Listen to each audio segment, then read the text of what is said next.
Saludos amigos, como anuncié en el video anterior, hoy hablaremos de la batalla de Stalingrado, considerada la más sangrienta en la historia de la humanidad y una de las más importantes de la Segunda Guerra Mundial.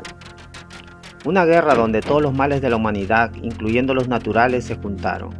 2 millones de personas, entre soldados alemanes, soldados soviéticos y civiles, perderían la vida en Stalingrado.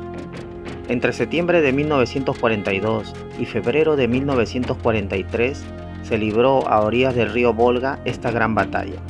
También estarían presentes las pestes, el hambre, la guerra psicológica, las temperaturas invernales de 30 grados bajo cero, los ajusticiamientos, los duelos, la lucha titánica por hacerse del control de una casa, un edificio, una colina, una calle. Alemania y la Unión Soviética, dos naciones con similar pasado y con los dos dictadores más crueles, Adolf Hitler y Joseph Stalin, lucharían hasta el final con todas las armas a su alcance, en una guerra urbana donde el Ejército Rojo saldría victorioso. Antecedentes. Alemania siempre tuvo en sus planes la invasión de la Unión Soviética. Sus riquezas de petróleo y sus fábricas le proporcionarían unos recursos ilimitados para mantener su formidable maquinaria militar, así como mano de obra y material bélico. El ejército alemán avanza por territorio soviético, asesinando, tomando prisioneros y destruyendo todo poblado a su paso. Operación Resistencia y Contraataque. El 28 de junio de 1942, Alemania lanza una gran ofensiva para apoderarse del Cáucaso, con sus campos petrolíferos y llegar al Volga. Pero sus fuerzas fueron insuficientes, confiando la cobertura de los flancos a las débiles divisiones rumanas, italianas y húngaras. En el verano de 1942, la máquina de guerra alemana seguía siendo una organización formidable, pero a medida que sus divisiones se adentraban en las inmensidades del territorio soviético, iban alejándose paulatinamente de sus bases de suministros, al tiempo que los soviéticos, al replegarse, acortaban sus líneas de aprovisionamiento, pues recibían el material directamente de las factorías trasladadas más allá de los Urales y que funcionaban a pleno rendimiento. Al empeñarse Hitler en el área de Stalingrado en librar una batalla estática y de desgaste, las grandes unidades mecanizadas alemanas perdían el que había sido su gran activo en las campañas anteriores, su movilidad. El ejército soviético a finales de 1942 era ya distinto de esa maquinaria anticuada que se dejó sorprender y casi destruir por la invasión alemana de junio de 1941. Ahora, las grandes unidades soviéticas ya no estaban mandadas por generales incompetentes, que se habían librado de las grandes purgas políticas de finales de la década de 1930, sino por hombres más jóvenes que habían aprendido de la experiencia del año anterior. El 23 de agosto de 1942, el sexto ejército alemán, apoyado por el cuarto ejército Panzer, están a las puertas de Stalingrado, ciudad de nacimiento del dictador soviético Stalin. La ciudad debe ser tomada a toda costa, órdenes expresas del Führer. La aviación alemana bombardea sin piedad la ciudad de Stalingrado. Miles sucumben en los bombardeos.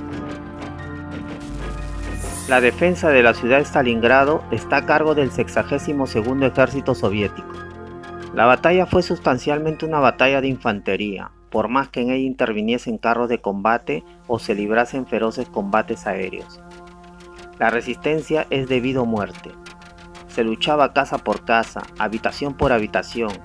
Este tipo de lucha lo habían aprendido algunos oficiales soviéticos de su experiencia personal en la ciudad universitaria de Madrid, durante la Guerra Civil Española. Lo común era que, para avanzar de una estancia a otra, arrojaran una o dos granadas de mano y luego ametrallaran con fuego de subfusil las 4 esquinas de la sala, para luego pasar a la siguiente. A los edificios no entraban por puertas o ventanas, sino directamente a través de los muros, abriendo boquetes con petardos de demolición, a cañonazos o gracias a la fuerza bruta de un carro de combate empujando con su blindaje. La lucha tenía que ser lo más cerca posible, a veces separados por metros. Eso evitaría que los aviones alemanes lanzaran sus bombas, ya que podrían matar a sus propios soldados.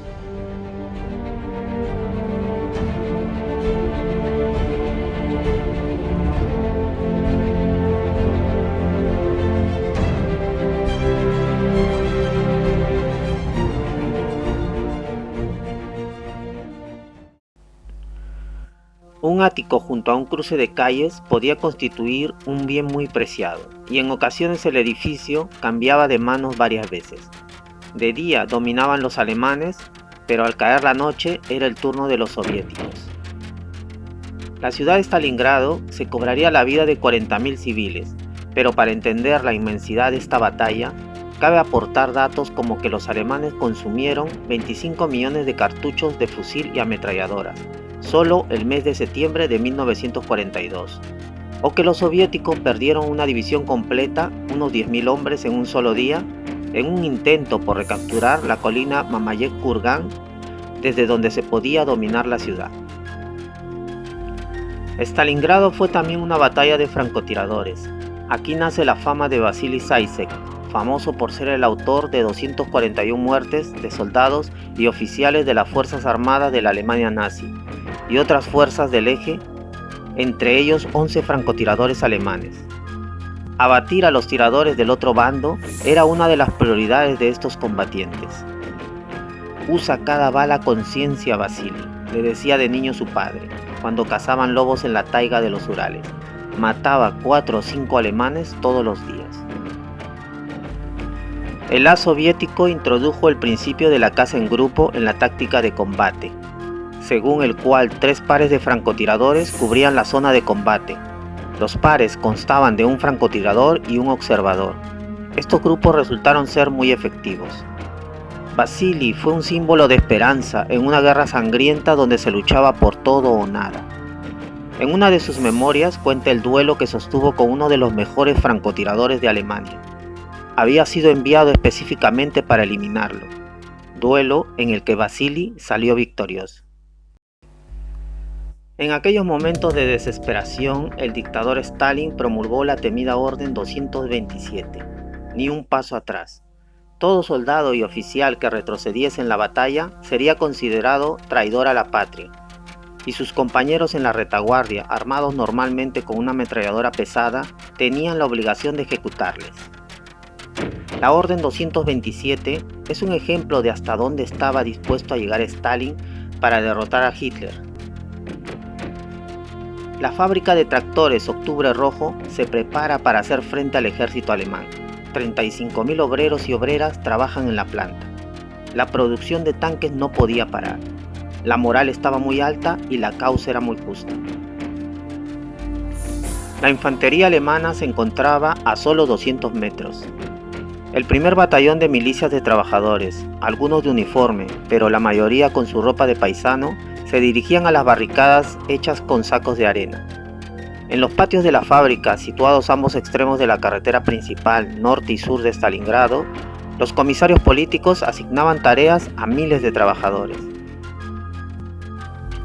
Decían a cada grupo: los que puedan llevar armas y sepan dispararlas, escriban sus nombres aquí debajo. Los que firmaban recibían un brazalete, un fusil y una canana con municiones. Los no seleccionables y las mujeres se ocuparían de que la producción no parase. En adelante, la fábrica Octubre Rojo sería un símbolo de resistencia, y aunque los alemanes se hicieron con el control de una parte, el ejército soviético no dejó la fábrica por completo nunca. Los soldados se comunicaban por unos conductos subterráneos y durante la noche atacaban a los alemanes. La situación era desesperante. Los nazis avanzaban y empujaban al ejército rojo hacia el río Volga. El dictador Stalin envía a Stalingrado al experimentado general Zhukov, comisario de defensa, para hacerse cargo personalmente de la estrategia global. El teniente general Anton Lopatin, que estaba al borde del colapso, fue destituido por cobardía ante el enemigo. En su reemplazo nombraron a Vasily Zhukov comandante del 62º Ejército. Era Zhukov obstinado, imbuido de una gran confianza en sí mismo. Despreciaba a los que perdían la presencia de ánimo. Su áspero carácter se daba la mano con su agresiva apariencia. Mientras Stalingrado resistía y el invierno asolaba, el dictador Stalin con su Estado Mayor prepara una gran contraofensiva. A 150 kilómetros de Stalingrado, una gran fuerza de infantería y artillería se concentraban para entrar en acción y destruir al casi invencible sexto ejército del general von Paulus. Sus tanques y aviones habían mejorado, sus soldados estaban mejor equipados y preparados. las baterías de Katyusha estaban listas para entrar en acción. Estos lanzacohetes fue una temida arma que causaba el pánico en el ejército alemán, instaladas normalmente en un camión y capaz de alcanzar los 9 kilómetros. La lucha en Stalingrado se tornaba cada vez más difícil para el ejército alemán. Las pestes, como el tifus, la disentería, la falta de agua, de comida y los miles de cadáveres despedazados, hacían estragos en la moral de la tropa. Nadie quería ser el alimento de las ratas. Los suministros enviados de Alemania para sus soldados eran insuficientes. Los aviones con suministros eran derribados por la artillería rusa o no podían llegar a su destino por las dificultades del invierno. El sexto ejército estaba aislado y condenado. Hitler ordena la operación Tormenta de Invierno para romper el cerco soviético contra el sexto ejército, pero fue inútil. El ejército rojo se había hecho fuerte, así que tuvieron que retroceder y dejar por concluida la operación. El sexto ejército y parte del cuarto ejército Panzer había dejado de existir.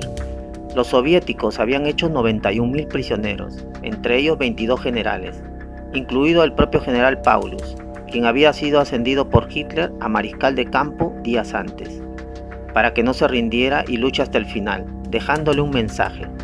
Ningún mariscal de campo en la batalla se había rendido nunca. El rostro de Paulus estaba lleno de arrugas, sus ojos hablaban de las pesadillas que había vivido. Aquel oficial alemán, en un tiempo arrogante, era ahora un hombre acabado. Los lanzacohetes Katyusha no cesaban de disparar, anunciando el fin de la batalla.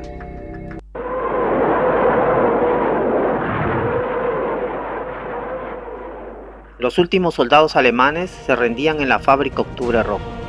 Stalingrado había resistido y había vencido.